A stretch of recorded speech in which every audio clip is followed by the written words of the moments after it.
states of poverty and deprivation after they can no longer work.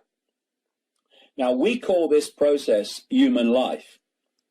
We have people all over the world dying of hunger in a world of plenty.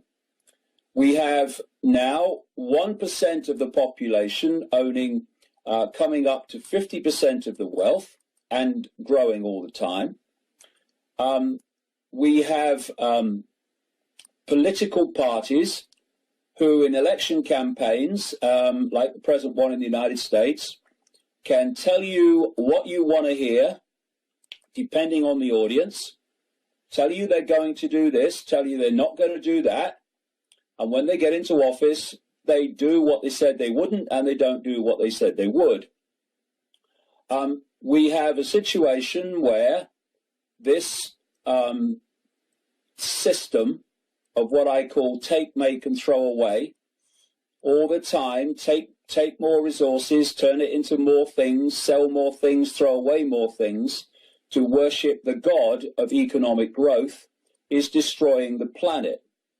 We have a mechanism, a goal in our economics of increasing economic growth. We must increase economic growth. People must work harder to increase economic growth. Economic growth, or gross domestic product, is merely the amount of money changing hands for goods and services in any year.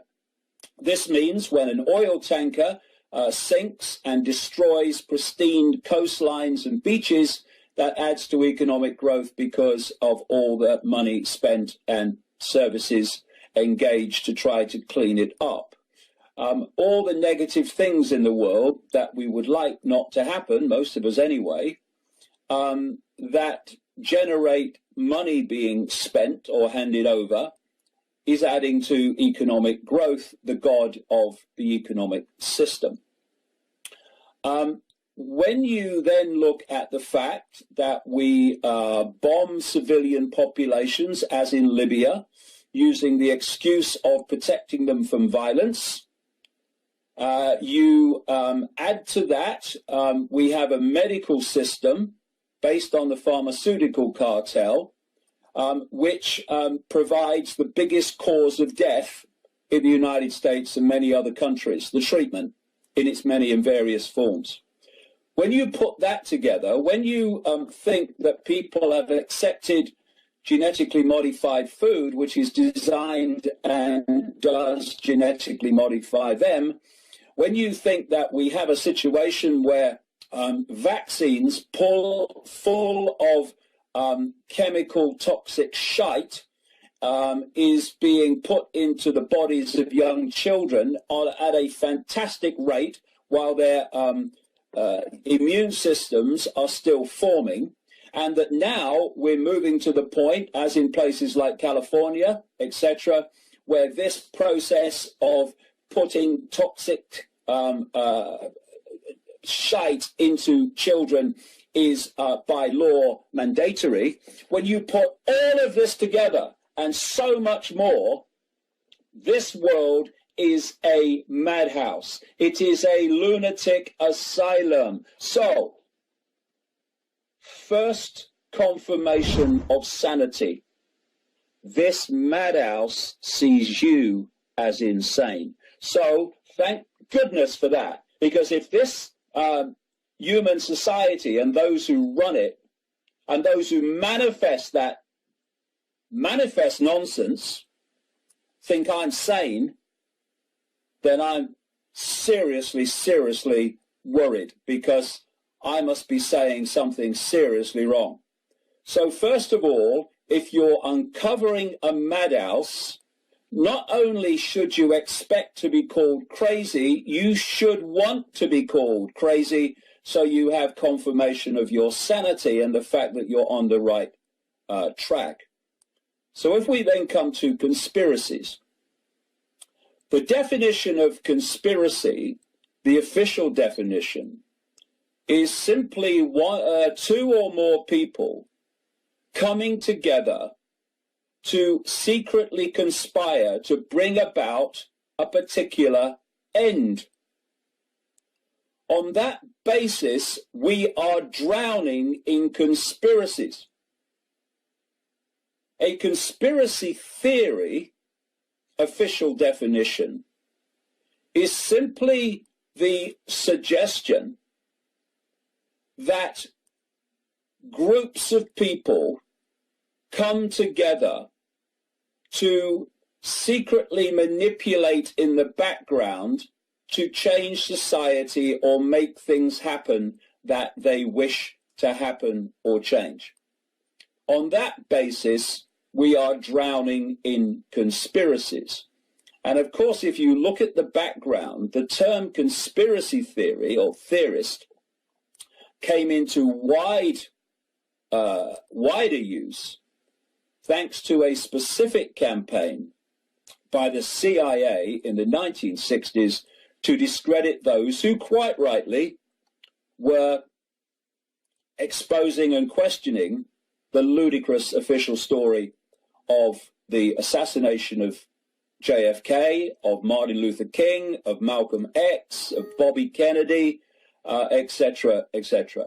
So, when the mainstream, which is the mainstream of the madhouse, whether it's media, politics, corporate entities, banking, whatever it is, when they call you crazy, you know you're on the right track. And, what I would suggest much of the alternative media needs to do is have a look at itself and question whether in so many areas it is a mirror of the mainstream that it so reviles and despises. Because what the mainstream does in all its forms, it takes the official version of everything as its norm. So it takes madness as normal. And if you are if you're brought up in a crazy house, a madhouse, and that's all you've known since birth, then crazy is your normal. To you, crazy is normal because it's all you've ever known. When someone comes into that crazy house and says, "Hey, this is crazy," then you see them as crazy because they are talking about something that's outside your normal. So normal, which is kind of used as a label of confirming your sanity, oh, he's normal, is actually merely the perception of something, including the world, that you have developed as a result of your experience. If you're brought up a Muslim, then pointing to Mecca 5 times a day is your normal. If you're brought up a Christian, then going to church on Sunday is your normal.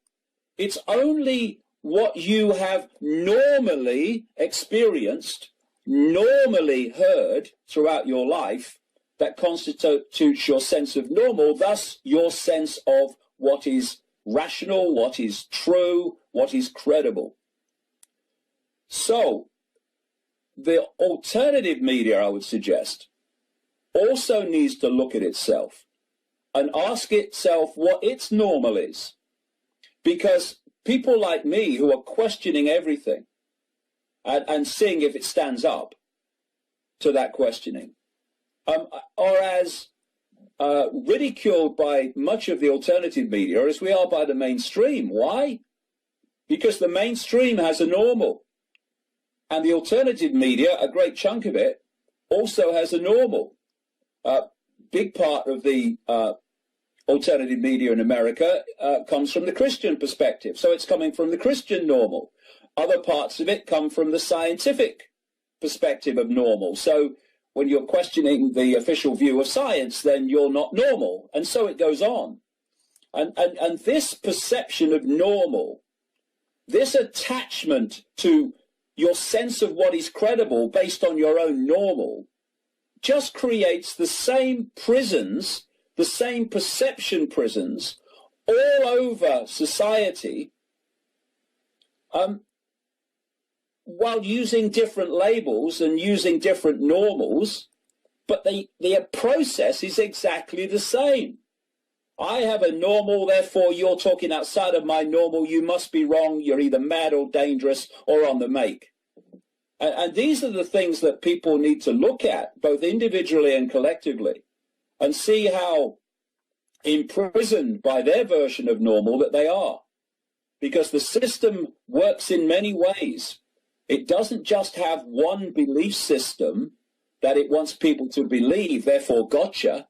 What it wants is any rigid, unyielding belief system that people will not expand out of. Well, you know, I have something I call the default position. I see people all the time in certain situations reverting to default position. So, for instance, after election after election after election after election after election into infinity, of seeing increasingly obviously two candidates who are nothing more than masks on the same face, and quite demonstrably, fighting presidential elections. More and more people, not least, of course, in the alternative media, have said, what's the point in voting? You're just voting for two people who are controlled by the same force, basically. And then along comes Trump. And suddenly they're back to default position. And that default position is politics can change anything. And so instead of, again, holding that position of the whole political system is rigged, and people come to power and to attention because they're either acceptable to the system or absolutely 100% funded by the system, instead of holding that position of what I would say was reality, they go to default position, which is, no, politics can change it. I think that this guy's different. Now, I remember speaking in Los Angeles. We'll speak there soon again in September when I come to the United States to speak. And I was talking that night. It was in the run-up to the election between McCain and Obama. And so they were saying that, was it McCain and Obama? We went against him in the first one. Yeah. It was McCain. It was. Yeah, McCain and Obama in 2008. Yeah, that's right, yeah. Time just bloody flies. You lose track of time. It does. Anyway, I was talking there about the fact that Obama was nothing different to all the rest. He was just another version of it. And I wrote an article which got me a lot of stick at the time, which was Barack Obama, the Emperor's New Clothes, or words to that effect. And I talked to a Democrat talk show host afterwards. And he said to me, I bet you anything you like that Obama's not going to be what you say he is. This guy's different. And I remember saying to him, look, mate, I don't want to take your money, because it was painfully obvious that he was. One simple reason, alone among many others, Obama broke all the records for funding, and the funding of his campaign came from all the usual suspects, the banks and the corporations and what have you. They're not turkeys voting for Christmas. So, but people were saying, because he had this constant mantra of change, I stand for change, I stand for change, I stand for change, that he was different. They bought it. And of course, what he turned out to be was just a continuation of what went before. You know, the list of countries for so-called regime change that appeared in that document by the Project for the New American Century, that the people of the writers and authors of which then came to power with Bush in early 2001, they had a list of countries that they wanted to regime change using multiple theater wars using their language. And they were Iraq, they were Syria, they were Libya, and so on. But they hadn't done all of them by the time Obama came in. And he's a Democrat, right? He's not Bush. And what has he done? He's continued to do the same, to pick off the same countries on the list. So it's a one-party state masquerading as a so-called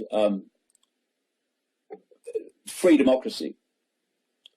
So when another person comes along, like Trump, I can see the way that people think, no, this guy's different. But let's ask a few things here.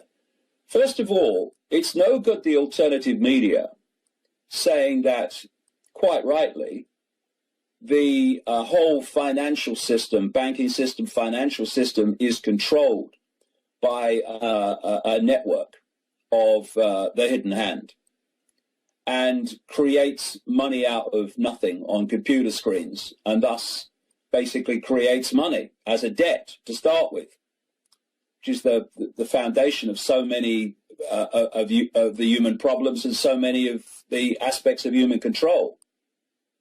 But here we have a guy who claims to be a billionaire, who's made his fortune overwhelmingly in property and things like that, which requires enormous amounts of cash flow from the financial system. And if Donald Trump wasn't serving that system and wasn't at least, the very least, acceptable to that system, then they could have crushed him any time they wanted. And yet I see people saying that although this guy's done all this, although he's been connected to some very, very shady people in his life, that somehow he's different. Now, are you saying are you saying they could have crushed him anytime they liked because they can tap into unlimited resources and crush him? Is that the reason they could? They have the power to do that? If you control the financial system on the scale that they do, you can crush anybody. You can crush anyone financially. When you control things like the IRS, which this same network does, one of their great ways of destroying people without people realizing that that's what's happening is to send the IRS in. No, I've met many people over the years, whistleblowers, who've been told that there are consequences and will send the IRS in and do an audit if you don't shut up. So there are many and various ways that Trump could have been crushed by this network that controls finance and taxation and all of it.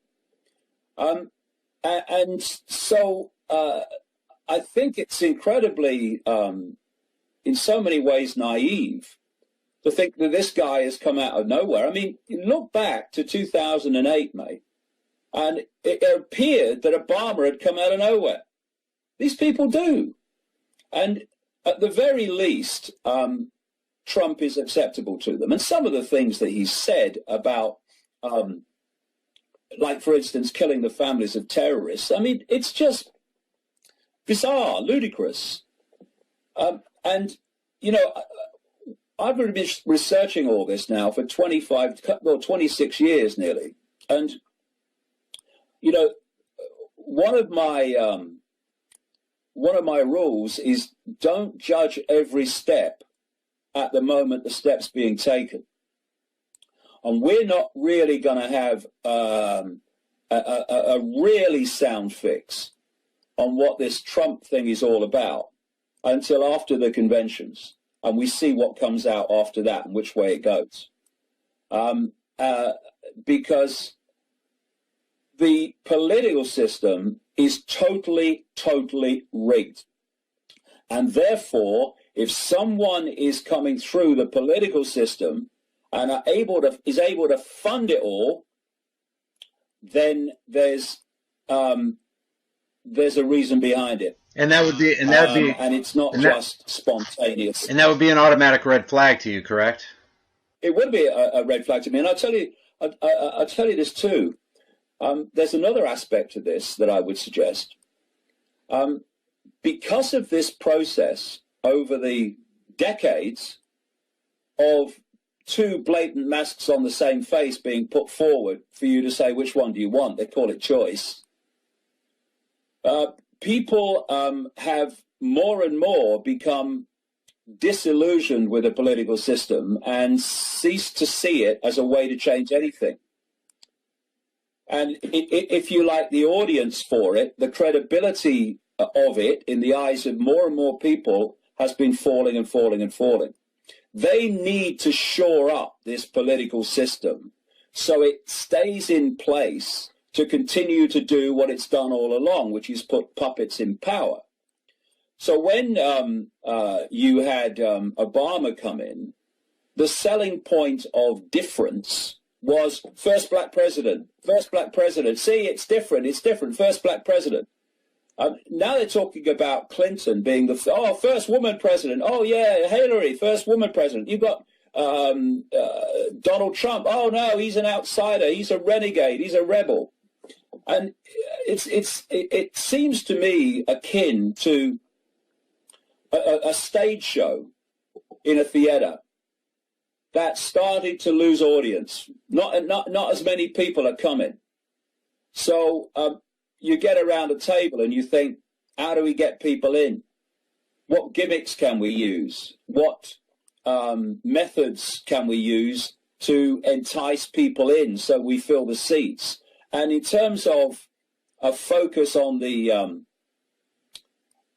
political system, Trump, Clinton, Obama have been godsends when it comes to actually the election campaign and maintaining an interest in it. And sort of on their part, kind of shaking things up a little bit. In the background. Yeah, because in Rome and Greece, it was give them bread and circuses. As long as they're enamored with the show, you can do a little sleight of hand over here and kind of get away with what you want to get away with if you're the elite.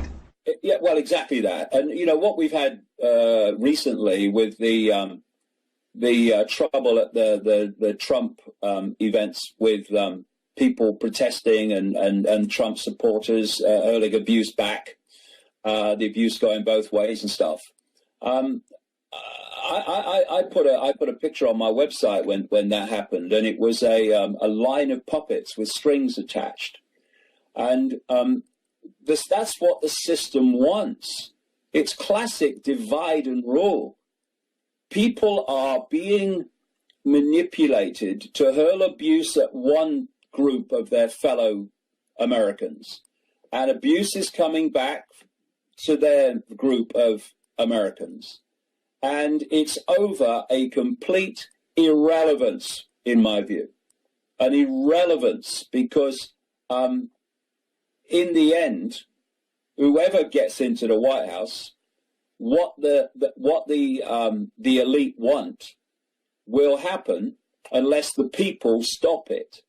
And we're not going to stop it by people fighting with each other and allowing themselves to be divided and ruled into irrelevance. We're going to stop it by all these people who bought these manufactured sides, realizing that's what they've done, and putting their hostility down, putting their weapons down, whatever analogy you want, and coming together and realize that Clinton supporters, Trump supporters, Bernie Sanders supporters are all being manipulated in the same way to conclude that the political system is a way of changing anything. Yeah, well, if you look at Bush and Obama, given Obama's still in at the moment, during the Bush administration, you quite clearly had a group, not even much of it, even in the background, on public display, a lot of it, which were called the neocons or neoconservatives.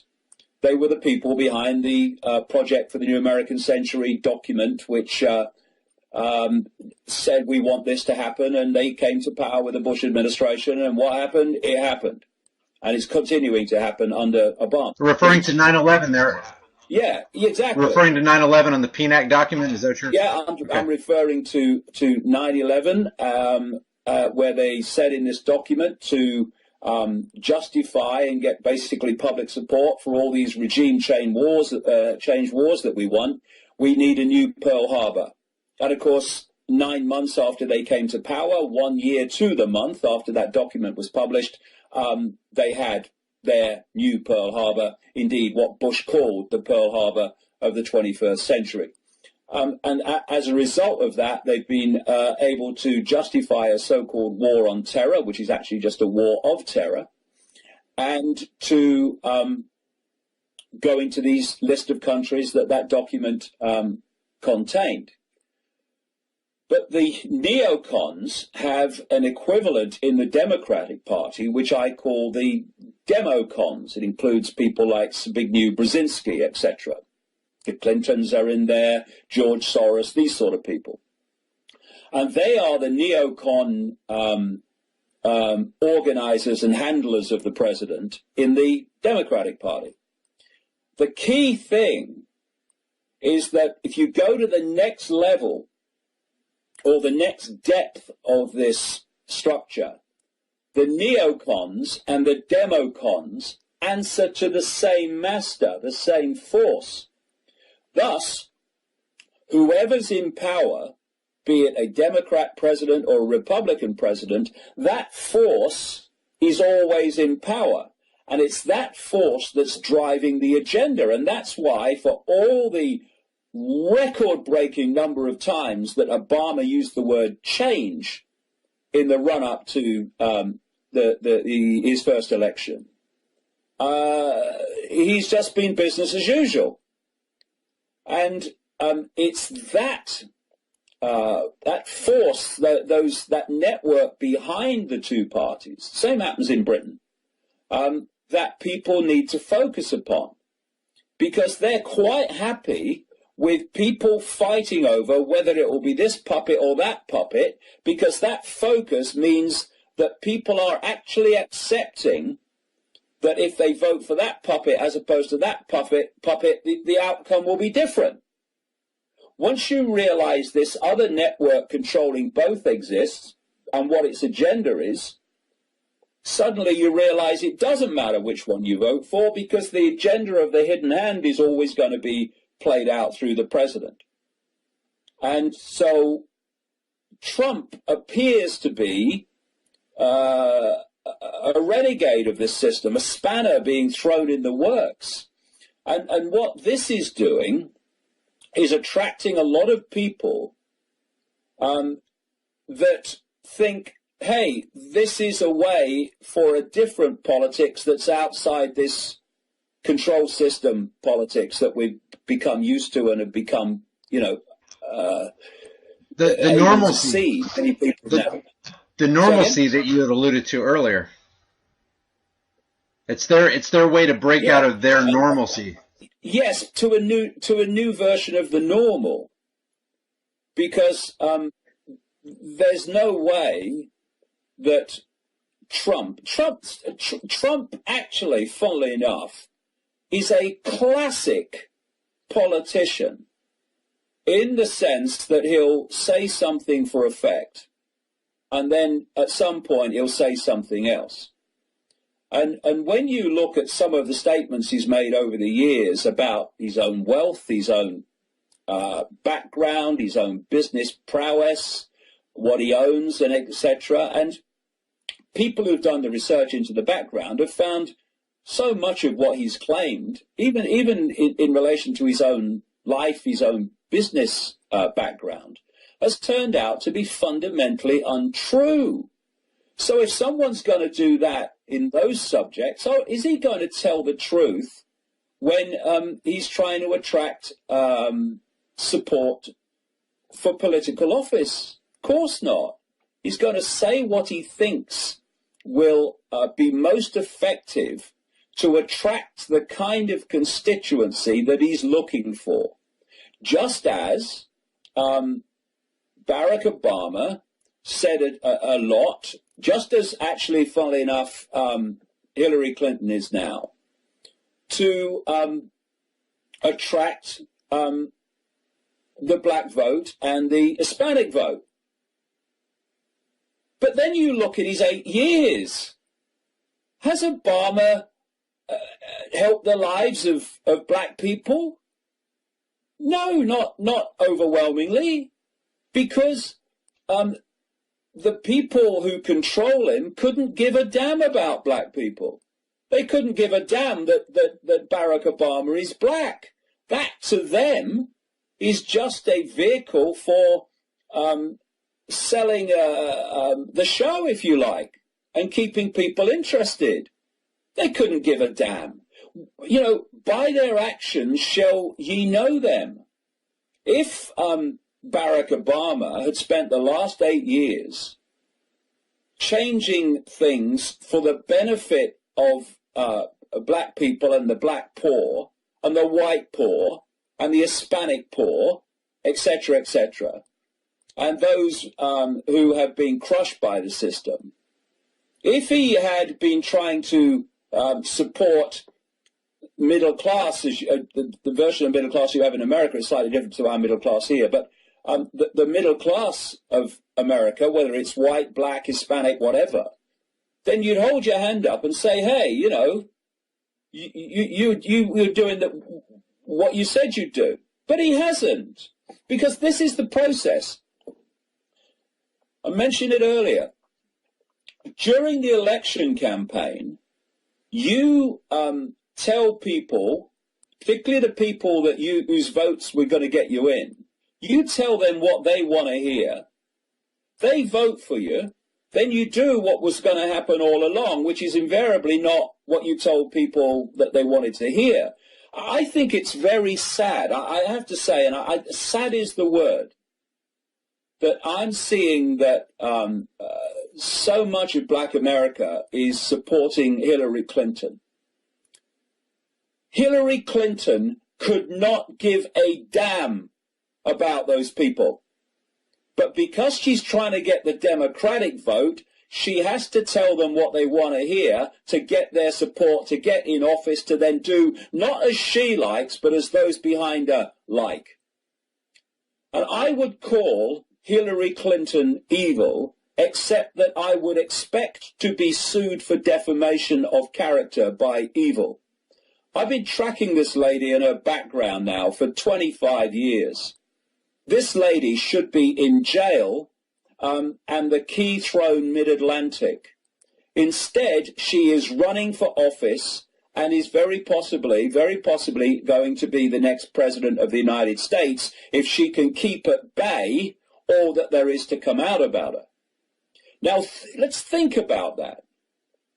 We have someone who is so monumentally pure, undiluted evil for what she's done over decades, who, while the Clintons, including her husband, were so-called fighting the Bushes and the other party, the Republicans, they've always been close friends, business associates, and fellow drug runners in places like the MENA scandal and in Arkansas, when the Clintons were, Bill Clinton was governor, and she was big in the biggest law firm that was so corrupt it's breathtaking. You look at all the background of Clinton, you look at all the stuff with the Benghazi emails, all the lies, and yet she is not in jail yet. We can always hope. She is not on trial, ditto. She's running for president with a very good chance of victory.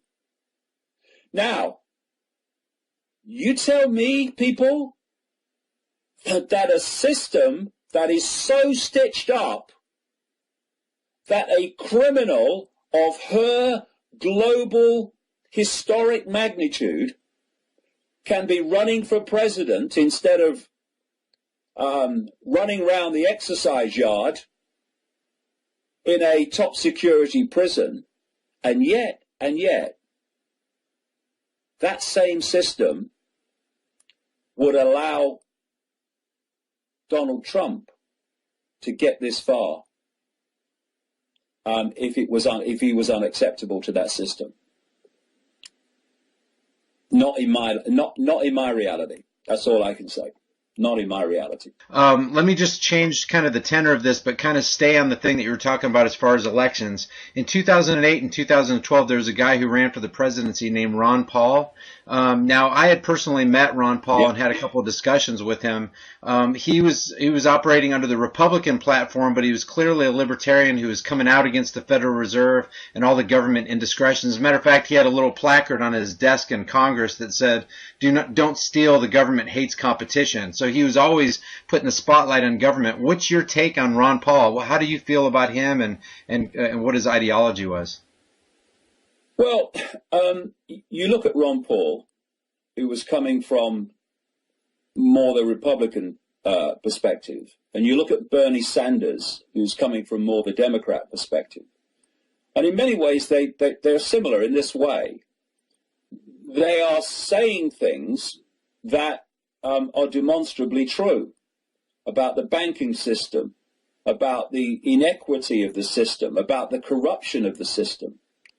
And on that level, round of applause. But of course, there are other things that they say. I mean, Bernie Sanders buys the global warming lie and what have you. And there are things that about both that I would disagree with. But at least they were highlighting, in terms of Bernie Sanders, is highlighting some things that are, like I say, are demonstrably true. And Sanders has stood up and said some good things over the years since the economic crash of 2008 with regard to the banks, with regard to corporations and the extraordinarily small levels of tax, if any, that they pay when the struggling people have to pay taxation or they get prosecuted. But of course, anyone who is saying anything that is exposing the system in any way, and both of them are in their various ways, is not going to be allowed to get anywhere near office. I mean, if I had to choose between Hillary Clinton and Bernie Sanders, I'd take Bernie Sanders because he's saying far more things that I agree with in terms of the banking system and inequity of wealth distribution than Clinton would ever do, because she represents absolutely everything that is expressing itself through the banks, through the corporations, and so on. So yeah, I applaud both of them for the things that they've said to try to expose the system. But of course, the system doesn't let them get near to office to implement any of it, even the bits I agree with. Well, the way it manifests itself can take different forms. But first of all, my own philosophy on society is the further decisions are made away from the people affected by the decisions, the worse and more irrelevant and more destructive are those decisions. Because people in Washington making decisions about states that they have nothing to do with, have never lived in, making decisions about communities, making decisions on legislation and laws and changes in various things, be it economics or whatever, that fundamentally affect societies they know nothing about. That is insane and is always going to produce an outcome that is not good for most of the people. So I'm a great believer in the devolution of decision-making to communities. There is no accident whatsoever that through this period of global control and increasing global control, that running alongside that, not just running alongside that, but fundamental to it, has been the incessant centralization of power. Many, many years ago now, it became so part of life that it was given a name, globalization. And there's a simple equation. The more power you accumulate at the center, the more power you have to accumulate more power quicker. Because the more power you have over the decision making, which is driving this globalization. What we're seeing now with these trade partnerships, whether it's Pacific or Atlantic, is the next stage of that, where this centralization of global power goes on to another level where corporations officially become more powerful than governments and can override and block legislation they don't like, which is passed by so-called servants of the people. So what we're looking at now is the next stage of all this. And what I'm saying here is, in terms of the devolution of power to communities and to, in America's terms, states, but more than states, communities within states, is that the centralization of power on a global level, which is what they want, of course, a world government, a world central bank, world army, world currency, cashless currency, is not by accident, but because without it, they cannot have global control. The idea is to move incessantly, as they are currently, towards a situation where a handful of people is dictating to every community through a structure of world government controlling world institutions across the great spectrum of society, things like the World Trade Organization and the World Health Organization are forerunners, they're stepping stones to these vast agencies of world government dictating health policy, trade policy, all these policies to every community all over the world. That's the idea, and it's not only the idea, it's blatantly unfolding before our eyes. So what they don't want is devolution of power, because some force at the center cannot dictate to everybody globally, because they can't control all the diverse decisions that are being taken by different groups and people all over the world. They've lost control because they've lost control of the decision making. And you know, you look at a subject in, I don't know, Montana, and you look at the same subject or situation in Texas or Florida, or even a community within those states, and what is right in terms of the way that subject or situation is responded to and dealt with and organized will be very different in Montana to what it will be in Florida, because of the situations in the different places. And that would be a nightmare to any centralized cabal, especially a global one. Where do you start trying to keep control of all this diversity? So the idea is it's a one-stop shop. What is imposed upon Florida is imposed upon Montana, even though it's not appropriate for those people in that situation. So diversity of decision making is absolutely vital, because you can't stop the juggernaut of globalization and centralized global power and control unless you take power the other way.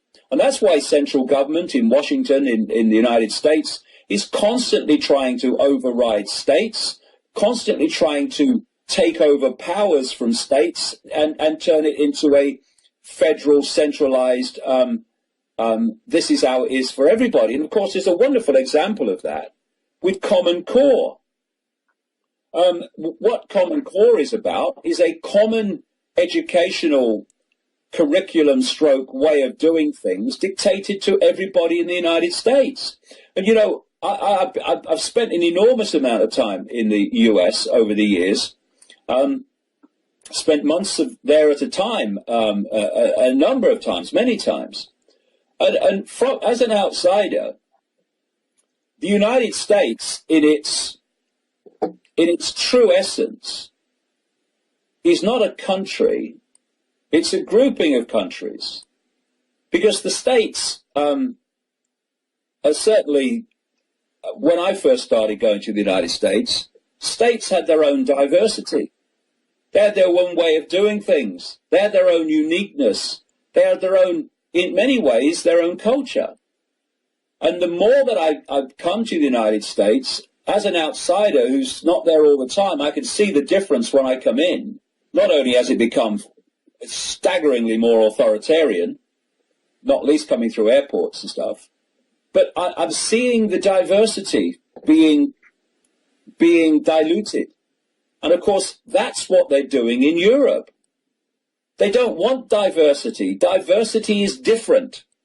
Diversity is celebrating differences. What they are wanting to do is to have one, in the end, global society, global community that's all basically the same, and is run the same, and is structured the same, and is governed the same, and is imposed the same, with a world army and a world police force. And that's what they're doing in Europe, here, with the European Union and the way Europe is being changed. Same process. The diversity is being diluted, and it's all part of a plan.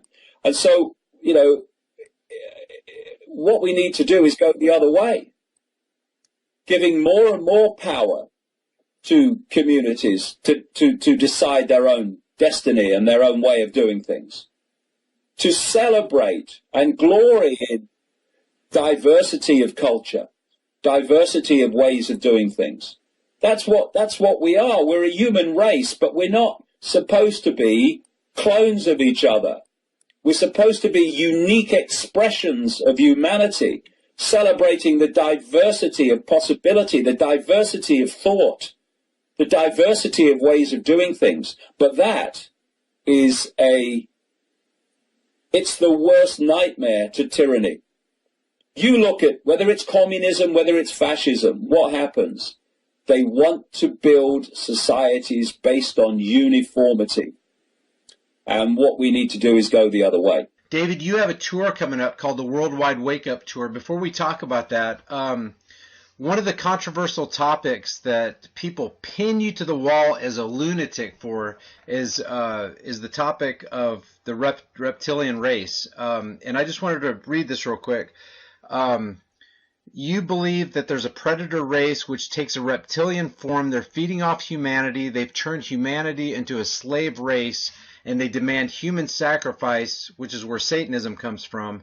And they feed off of the human energy, particularly off of the energy of children. Now, I'm sure you teach your audience to question everything. So if someone... And the energy of fear. The energy of fear? Okay. And the energy of fear. Well, yeah. I'm sure you teach your audience to question everything. So if somebody were to demand objective proof to substantiate your assertion of this, where would he go? I mean, where would you direct him? Well, let's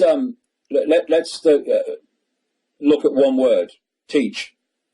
I'm coming to the United States in September. I'm speaking in New York. I'm speaking in Los Angeles, and I'm speaking in San Francisco. And I will speak with breaks, of course, from 10 in the morning till 10 in the evening. And there's 4 sections, all of which fit together, which go deeper and deeper and deeper in the rabbit hole as I go along. It includes the world that we see and how the world that we see is actually controlled, and some of the things and many, many more that we've been talking about. And then I go deeper and deeper and deeper into this rabbit hole. But what I am not doing, and I never do, is teach people anything. I do not require that they believe it. I do not set out to persuade them to believe me if it doesn't make sense. because the last thing this world needs is someone else standing up and saying to people, this is how it is, and if you believe something else, you're wrong. What I do, and I've done for 26 years, is present information, present evidence to support it, and show how the dots connect, which is what the talks are really about. But in the books, I show, I've got a book here called The Perception Deception. It's the one before the present one, Phantom Self. I mean, look at the size of it, you know. So if people want the background evidence, then they should look at that. But what I'm not trying to do is persuade people of anything. We have to move to a new way of communicating to people, which is not attached to how they receive it. It's no good saying you must think for yourself and then complain when people say, well, I don't accept what you say. It'd be nice if they looked at the evidence first. Most people don't. But you've got to be at peace with how people receive the information. You have to. And so I'm putting information out, and people take of it what they will. But I would say this, and it kind of goes on from something I've just said. You know, there was a quote from Einstein, which was along the lines of dismissing something without investigating it is the height of ignorance. Words to that effect. And it is. And, you know, I see people in the alternative media, large numbers of them, who claim to be in some way enlightened, who claim to be different from the mainstream. And I see them dismiss things that I say by reflex action just because they're different to their current sense of normal. Come back to how we started. And that's how the mainstream work. You know, dismiss things by all means. But look at the evidence that's been put together first, for goodness sake, if not least to have respect for yourself.